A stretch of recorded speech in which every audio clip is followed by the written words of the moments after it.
Picture this. Your dog just finished her dinner. She licked the bowl clean, tail wagging, completely satisfied. And yet, somewhere inside her body, a slow, silent process might be working against her. Not because you're a bad pet owner, not because the food you bought was cheap or wrong, but because that bowl of dry kibble, on its own, is missing pieces that could mean the difference between your dog living to 11 or living to 16. Stick with me for the next few minutes, because I'm going to walk you through what's actually happening inside your dog's body every time she eats a bowl of plain dry food. And more importantly, what you can add to that same bowl tonight, using things you probably already have at home. Let's start with something most people never think about at all: moisture. Go back thousands of years before dogs lived on our couches, and picture a wolf tearing into fresh prey. That meat was roughly 70% water. Every meal came with built-in hydration. That's the blueprint a dog's kidneys and urinary system were designed around: a high-moisture diet, meal after meal, for its entire life. Now, look at a bag of dry kibble. It's about 10% moisture.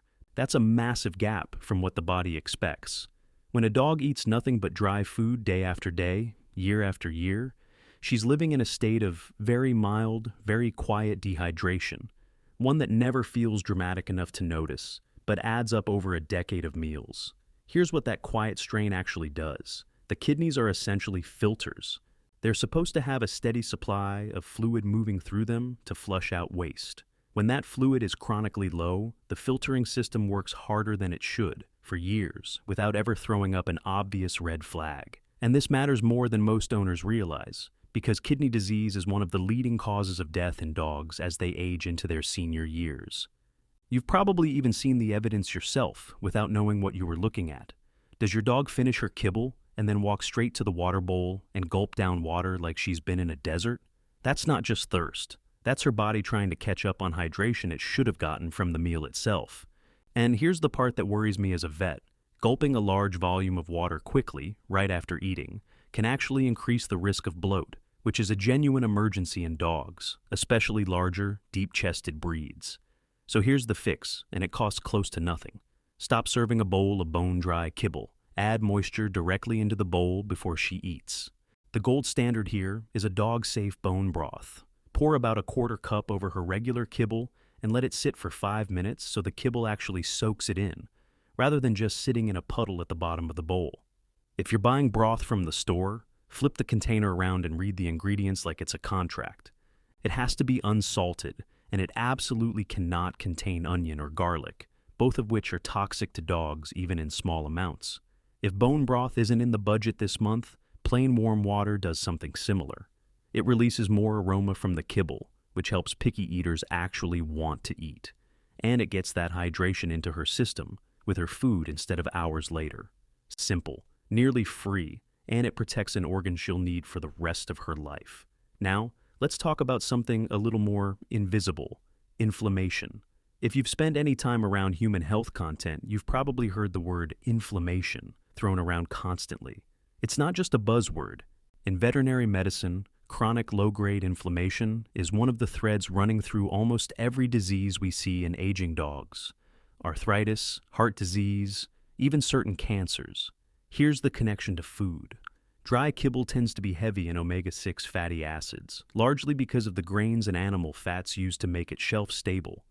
Omega-6s aren't evil, but on their own, without balance, they lean the body toward more inflammation, not less.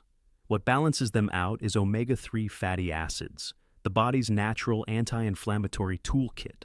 The problem is that omega-3s are fragile. They break down quickly once exposed to air. So even a food that lists omega-3s proudly on the bag may have lost most of that benefit by the time you've had the bag open in your pantry for a couple of weeks. Let me tell you about a dog I'll call Charlie, an 8-year-old Labrador, whose owner came in, convinced Charlie was just getting old. He'd stopped jumping onto the couch. He slept most of the day. And on paper, that sounds like normal aging. But often what's actually happening is that his joints are quietly inflamed. Not dramatically injured, just simmering. Add a real fresh source of omega-3. And within a few weeks, a lot of these dogs are noticeably more willing to move, play, and jump again. It's not magic. It's just reducing the inflammatory load the joints have been carrying. The easiest fix is a high-quality, pure salmon oil, kept in the fridge in a pump bottle so it doesn't oxidize on the counter. A couple of pumps over the kibble at dinner is usually enough for a medium-sized dog. If you'd rather use a whole food, canned sardines packed in water with no added salt work beautifully. 1 or 2 sardines on top of the kibble a couple of times a week delivers a strong dose of omega-3s along with clean protein. One important caution here: omega-3 is still fat, and dumping a large amount into your dog's diet overnight can cause an upset stomach or diarrhea. Start with a small amount, maybe a half sardine or a single small pump of oil, and build up gradually over 1 to 2 weeks. Secret number 3 is something that protects the part of your dog you can't see at all: her brain.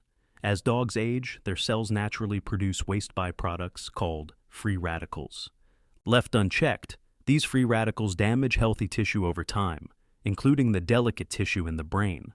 This is part of what drives canine cognitive dysfunction, essentially the dog version of dementia, where a senior dog might stare blankly at a wall, get stuck behind furniture she's walked past 1,000 times, or pace anxiously in the middle of the night because her internal sense of routine has quietly eroded. Antioxidants are the body's cleanup crew for those free radicals, and blueberries are one of the most concentrated, accessible sources of them. But here's where most pet owners get it wrong. Dogs have short, acidic digestive tracts, and a whole, raw blueberry often passes straight through undigested. You'll see it again in the yard the next day, completely intact, meaning your dog got none of the benefit. The fix is simple. Take 5 or 6 blueberries, fresh or frozen, place them in a small bowl, and mash them with a fork until the skins are fully broken. If you're using frozen berries, microwave them for about 10 seconds first, so they soften enough to mash easily. Scrape that soft purple mash over the kibble and mix it in. You'll end up with something closer to a light gravy that most dogs find genuinely appealing, while getting real antioxidant benefit instead of a berry that just passes through. Now, secret number 4, and this one is bigger than most people expect: the gut. Somewhere between 70 and 80% of your dog's entire immune system lives in her gut. That's not a small detail. Her intestines are home to trillions of bacteria that help her digest food, fight off harmful invaders, and even communicate with her brain through what researchers call the gut-brain connection. But remember how dry kibble is made. It's extruded under intense heat to give it that long 18-month shelf life. That heat process wipes out almost all living bacteria in the food, the helpful kind included. A dog eating nothing but sterile, heavily processed kibble for years can end up with a gut microbiome that's underfed and out of balance. Here's what that often looks like in real life: chronically itchy paws, recurring, smelly ear infections that keep coming back no matter how many times they're treated. Most owners assume it's a food allergy or a grass allergy, and sometimes it is. But very often the root issue is an imbalanced gut that's let yeast and unwanted organisms get the upper hand. The fix is to reintroduce living bacteria into her daily bowl.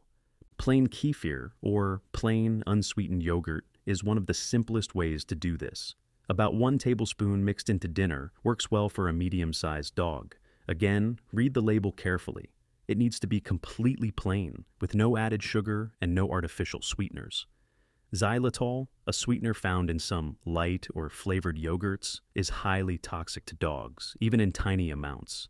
If your dog is sensitive to dairy, a veterinary-formulated probiotic powder sprinkled over her food is an excellent dairy-free alternative that your vet can help you choose. Secret number 5 might be the one most owners underestimate the most: dental health. Bad breath isn't just an unpleasant side effect of owning a dog. It's often a sign of active infection. Here's why that matters so much. The gums are lined with countless tiny blood vessels. When plaque and tartar build up along the gum line, bacteria set up shop there, and every time your dog chews, some of that bacteria gets pushed directly into the bloodstream. From there, it circulates straight toward the heart valves and the kidneys. Years of untreated dental disease is one of the quiet contributors to heart valve disease and kidney decline in older dogs. I've seen this play out more times than I'd like. A sweet older dog comes in for a routine visit. The owner mentions a small cough that's been going on for a few weeks. And on exam, there's a heart murmur that wasn't there the year before. Lift the lip, and the teeth are coated in hardened tartar, the gums inflamed and red.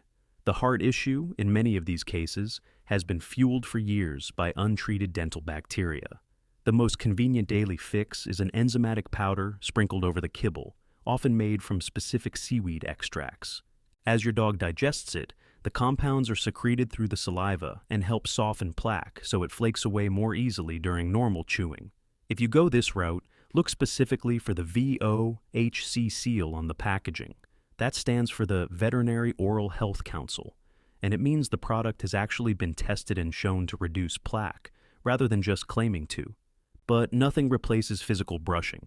Brushing your dog's teeth with a pet-safe toothpaste, even 3 times a week, has been associated with meaningfully better long-term heart and organ health, simply because it interrupts that bacteria-to-bloodstream pathway before it starts. A soft finger brush and 2 minutes 3 times a week is genuinely one of the most protective things you can do for her. And since we're already talking about long-term protection, let's cover one more area that quietly shapes how your dog moves through her senior years: her joints. Beyond just their omega-3 conversation. As dogs age, the cartilage cushioning their joints naturally thins. For larger breeds especially, or dogs who have always been active jumpers and runners, this wear can start well before you'd expect, sometimes in the 6 to 8 year range, rather than waiting for what we'd traditionally call old age. A joint supplement containing glucosamine and chondroitin, added consistently rather than only after limping starts, works more like a maintenance plan than a cure, supporting the joint tissue that's already there, rather than trying to rebuild what's already been lost. Ask your vet about a dosage appropriate for your dog's weight and breed, since this is one area where more isn't automatically better. Now, has your dog ever done something that made you pause and think, is that normal, or should I be worried? That instinct is worth trusting. If you're ever noticing new stiffness, a sudden change in appetite, unusual lethargy, or anything that feels off compared to her normal self, that's always worth a call to your vet rather than waiting to see if it resolves on its own. Prevention is really what this entire video has been about. None of these 5, 6 additions are dramatic. None of them require a culinary degree or hundreds of dollars a month. What they require is consistency, doing small, protective things at every single meal for years, so that by the time your dog reaches her senior years, her kidneys, her joints, her brain, her gut, and her heart have all had support along the way, instead of running on empty. You don't have to do all of this tonight. Pick one. Maybe it's soaking her kibble in warm water. Maybe it's a sardine twice a week. Start there and build from it. Has your dog ever had one of these warning signs? The itchy paws, the bad breath, the sudden slowing down that turned out to be more than just age? Tell me about it in the comments. I read every single one. And where are you watching from? Drop it in the comments below. If you care about your pet's health, hit subscribe, because we share tips like this that can genuinely add years to your dog's life, every single week. I'm Dr. James Carter, and this is Puppy's Health, where we're all about helping your best friend live a longer, fuller, healthier life. Thanks so much for spending this time with your dog and me today. I'll see you in the next one.